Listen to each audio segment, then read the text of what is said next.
Welcome back. I thought I'd put together a little video on how I build my control panels. A few months back I said I was going to do one when I did my original one. I'm installing a turntable now, needed a control panel for that, so I thought I would do that. So I do mine out of plastic 3/16, and we'll get started this. We'll lay it out, make a template, and get it laid out on here and get to work on this. So here's a few tips. Hopefully they'll help.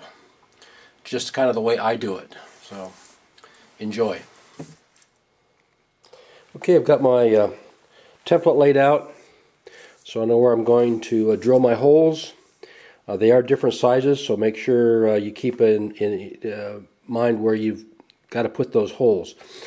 Switches are 1/4 inch for me. The LED holders, 195 to 200 thousandths on the drill bit works well. I've got an isolation track down here. These are going to be for my turntable. Up here, switching area there, and I've got some switches, LEDs, and a switch down here for these tortoise switches. And over on this side, I'm hoping to make my couplers and decouplers work a little bit better, and we'll probably have another video on that, but show you what I'm going to do there. So know where you're going to drill the holes. Don't want to have to do this twice. And I always put a pilot hole in first, small hole, and then put my second hole in after that. I've got a scrap piece. Even if it's smoked, what I use is this smoked plastic. It's from a place that sells it by the pound, 3/16 plexiglass, because I'm going to paint on the top side of it and do it that way. But I also use it, kind of check my holes, make sure I have the right size, and don't drill too fast so you break the plastic out on the back side or anything like that. So take your time. Plan well. Let's only do this once. Okay, I have all of my pilot holes drilled with my small drill bit. It's probably like about a 1/16 inch. So next I'll remove this, and then what I like to do, I'll go back and I will mark so I know exactly which hole size. And I normally start with my largest, well, I'll do the 1/4 inch holes first, and then come back and I will put the holes in for the LEDs. So 1/4 inch holes are for the switches, and that, make sure this top one here will actually be 9/32. So we'll get those drilled out next. Okay, I've got all my holes drilled the way I want them. Made sure I had all of them. Now I'm going to remove the paper, and I've got a countersink, and I'm going to go around and just take the burr off of all of them, both front and back. And then I'm going to take my sander. This is the front, and I'm actually going to scuff this so the paint will actually hold a little bit better. Okay, I have the board here. I scuffed the front side of it. Make the paint adhere a little bit better. Used a 320 grit on this. Kind of buffered the edges down, took my little countersink and just by hand went around and cleaned out all the holes. From my diagram here, this is going to be the round table, where that is, and what I'm going to do is I'm going to lay a coat of brown down there for that, and then come back and work up from that. So as we progress, you'll kind of see how that goes. So let me get a little bit of brown on there, and we'll go from there. Okay, what I've done is I've laid my area of brown down where my turntable is going to be. Now, if you're not going to use a turntable or anything special, you don't really need to go through this. I decided to go with a brown. What I've got is a disc here that I'll be putting on there that will hold that brown there for me.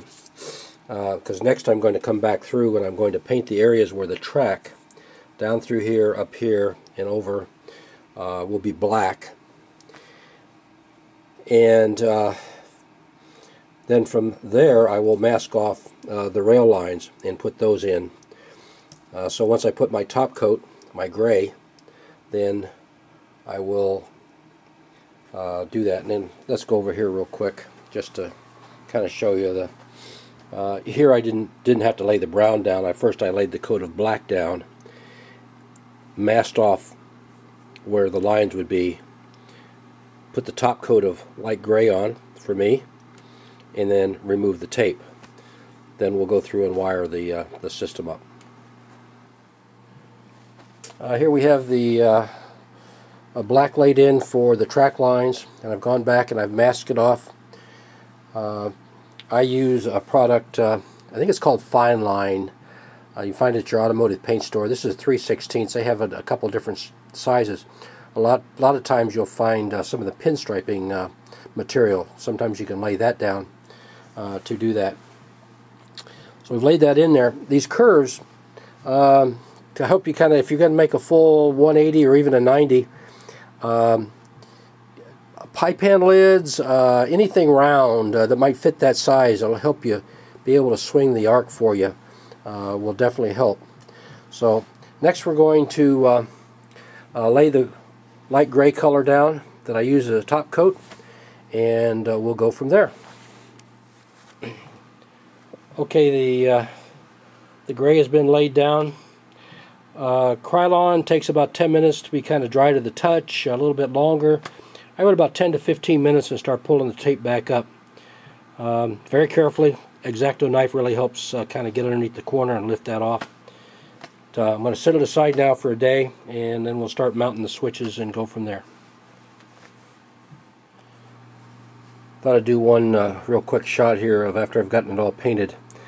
I'm doing a turntable, and I've got the switches over here. They're going to be programmed for these different tracks as I need them through the Arduino. And next thing is we're going to put the switches in and start getting the LEDs in, and then we'll flip that over and start getting the wiring in there. Quick update, started mounting the switches in and getting ready to put the LEDs in. Down here for a crossover, I actually just use one switch, a double pole, double throw switch for the individual turnouts, just a single pole double throw. I also use a green LED for the lead-in, and the exiting from the turnouts, that's where I'll use my bicolor, so they'll actually turn red or green which line is open there.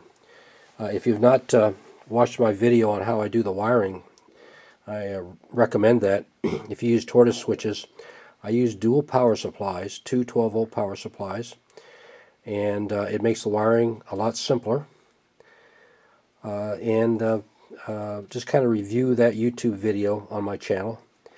I'll go over a little bit of what I'm doing when I get ready to do the wiring. Okay, I've got most of the switches mounted on the board, and I'm getting ready to install the LEDs. Since I'm using both the bi-color ones and also the straight green ones, I like to work with one system at a time. These are the bipolar.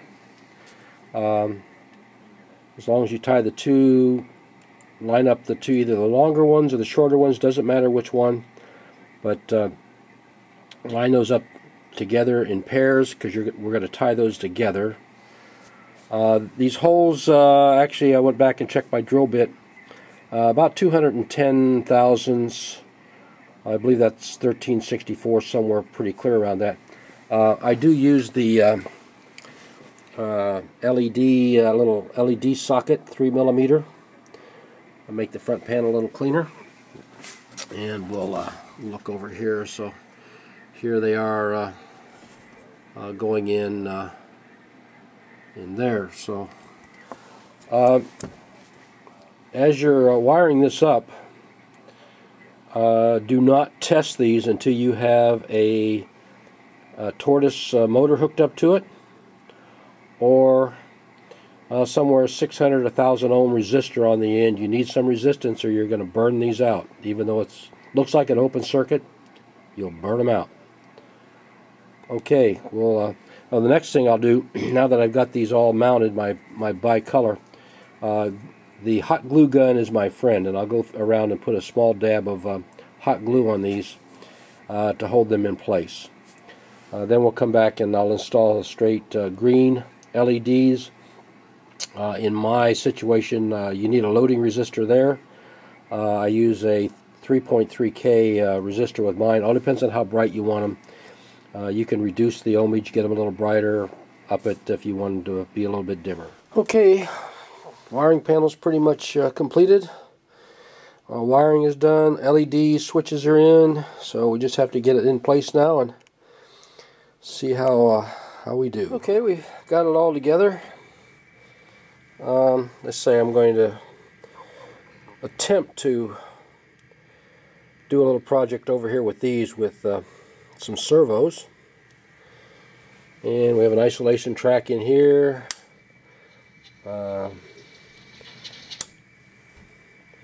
There. Turntable. And for our tortoise switches, the crossover there. And doing it that way. So a quick look at the panel installed with the wiring. It is a lot, but I do run everything out to a terminal block so I can disconnect it. Actually, everything can be unbolted. I built the whole layout to be disassembled. Let's see over here, Arduino sitting here. There'll be another Arduino we're going to put in here to do another function. There is a method to my madness on the color coding. I've tried to keep everything run that and identify the wires. Okay, that about winds up the control panel project. Hopefully I've given you some tips when you want to build your own control panel. So I thank you very much for watching. Hope to see you soon.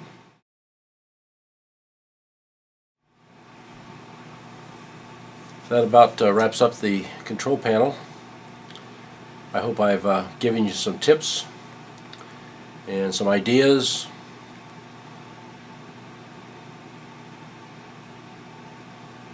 Accomplish it. So I thank you very much for washing.